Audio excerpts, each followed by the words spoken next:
conclusion, we see that though the poem, as I told you in the beginning only, though you will find that this poem is complete nonsense and there's nothing in this poem, though the poem seems to be completely nonsense, poet has very cleverly depicted love, friendship and adventure. When you'll read the poem, you'll think there's nothing and half of the things are not even possible.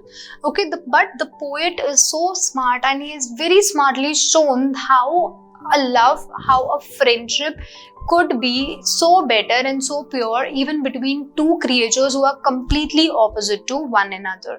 If they decide and if they plan that, okay, this is something we are going to do with each other, that we would help each other out in the problems, then obviously it could be lot of friendship and bond could be happen between anything.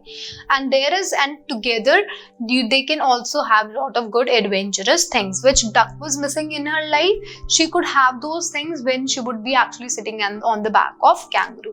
Now, one more thing the poet has done is he has personified these two animals. Okay, can Duck speak beside Quack? No. Can Kangaroo speak? No. But this poet has personified them and made them speak. So personification means when any living or non-living things who cannot speak and who does not have any characteristics of humans are being given the characteristics of human and being made to speak out. That is personification, as it is done in the poem. That as Duck and Kangaroo, they cannot speak, but they are made to speak by the poet. So this is personification. The next thing we see is that adventure makes life worth living and adds color of joy to it. We see in the beginning of the poem, the duck says that her life is bored in a nasty pond, that she feels so bored and she feels there is nothing worth living in this small little pond. Okay, she says it this way, but her life becomes worth living and she goes around the world 3 times on the back of Kangaroo and she really enjoys.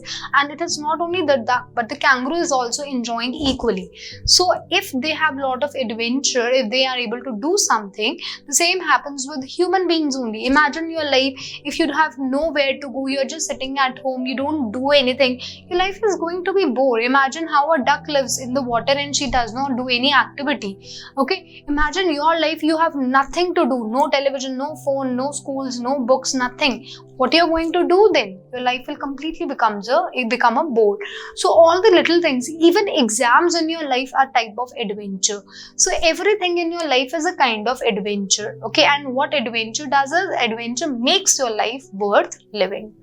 The poem also deals with one more thing, that is one has to make a lot of compromise for a happy relationship. Like here we see in the beginning that Kangaroo is having one complaint, but he is ready to keep Duck if the Duck is able to solve the problem.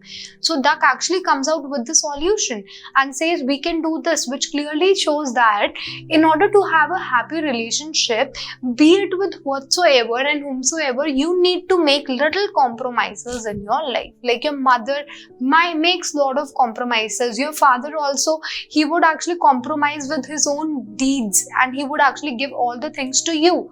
Okay, maximum times it happens, whatever you put your eyes on, your parents are going to give it, but there are things that your parents also want, but they would compromise their own needs in order to get you a comfortable life. So that's what it is about, compromises, and that's what we have learned in this poem. Though it is a nonsense poem, but still it has given us a very good message.